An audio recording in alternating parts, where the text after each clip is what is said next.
Hello everyone, good morning সবাইকে। তোমরা কেমন আছো? আশা রাখছি অনেক ভালো আছো।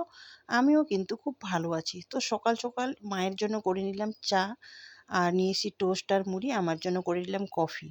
তারপরে দেখো, আমার কর্তামশাই কালকে নিয়ে আসছে ঢেঁকি শাক ওর ফরেস্ট থেকে।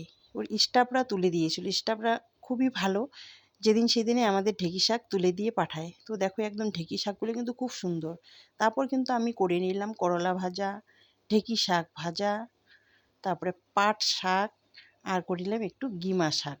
বাড়িতেই গিমা কয়েকটা হয়েছিল, সেই গিমা শাকটাই তুলে নিয়ে করলাম। তো অনেক শাক হয়েছে আজকে। তো শুধু শাক করলেই তো হবে না, আমার মায়ের এই আলুটা তেজপাতা দিয়ে, রসুন দিয়ে, আর আলুটা চোষা শুদ্ধ আমার মায়ের খুবই প্রিয়। সেজন্য মায়ের জন্য করে নিলাম অল্প একটু আলুর তরকারি। আর আমাদের জন্য বা ছেলের জন্য করে নেব হচ্ছে ডিম। ডিমগুলো ভালো করে সিদ্ধ টিদ্ধ করে ছুলে নিয়ে ভেজে নিয়েছি। আর এই যে 4টে আলুও দিয়েছি।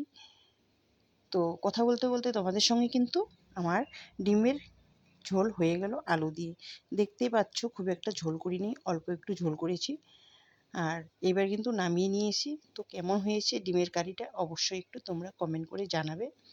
তারপরে আমাদের জন্য করে নিলাম ডাঁটা দিয়ে, বেগুন দিয়ে একটু, আবারও একটু আলুর তরকারি। এটা হচ্ছে আমার প্রিয়। মানে রান্না করতে শুরু করলে করতেই থাকি। দেখো কেমন হয়েছে। আর অনেকটা বেলাও হয়ে গেছে। তারপরে আমার কর্তামশাই বললো যে বাড়ি থেকে নিয়ে আসছে মিষ্টি কুমড়া। আমাদের পাম্পের ওখানে একটা মিষ্টি কুমড়া হয়েছে আমাদের নিজের। তো দেখো, কচি কচি একটা মিষ্টি কুমড়া, সেটাও কিন্তু অল্প করে একটু রান্না করে নিছি।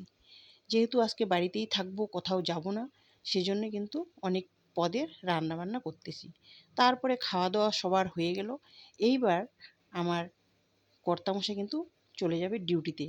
তো আমার যেটা ডিউটি, ওকে এগিয়ে দিয়ে আসা বা গেট খুলে দেওয়া, সেই ডিউটিটা করে তারপরে কিন্তু আমি চলে আসব।